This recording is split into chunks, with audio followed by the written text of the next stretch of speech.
So as a medical medium helping people with their trauma, I look at the physical body and I look at the energy body and I identify where in their energy the trauma is that's manifesting into physical illness. But here's the thing.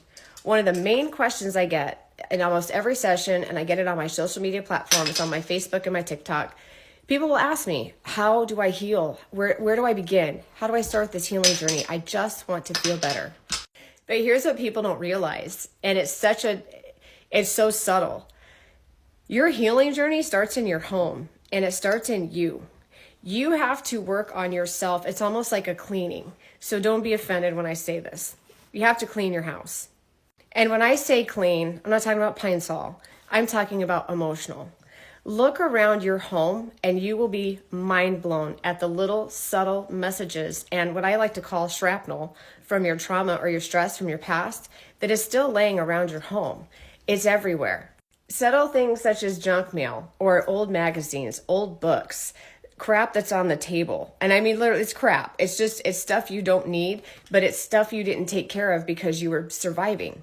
When we are in a fight or flight or survival mode, we fly through our houses and we fly through ourselves. We are the last thing we work on, and our house is the last thing we work on because we're too busy blowing through our life in a fight or flight pattern, and we're no longer paying attention to our surroundings. We're just paying attention to how to get through it and how to survive.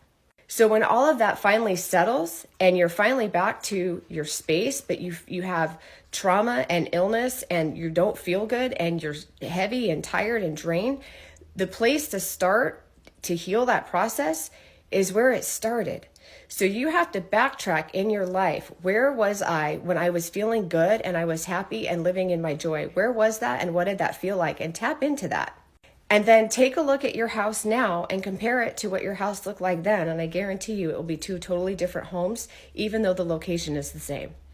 And if you've moved in that process, or maybe you've moved a lot in that process, follow those dots of where you've moved and remember what the homes looked like or each place that you lived looked like when you moved, and where are you now and what does that look like now. Your home has that shrapnel from the stress and the trauma, so start with where you are now. Clean your home, declutter it. Even if you need to, move your furniture, paint. It doesn't have to be major house projects. It just has to be clearing your path. And when you do that in your home, you're also doing it internally because you're removing those subtle messages and triggers that you subconsciously absorb when you see those items. You don't realize you're seeing them, but subconsciously you realize it. And it keeps those energy imprints of that trauma alive, and it delays your healing because you're still getting messages about your trauma. So start with your home and clear your path, and each day it's a new step.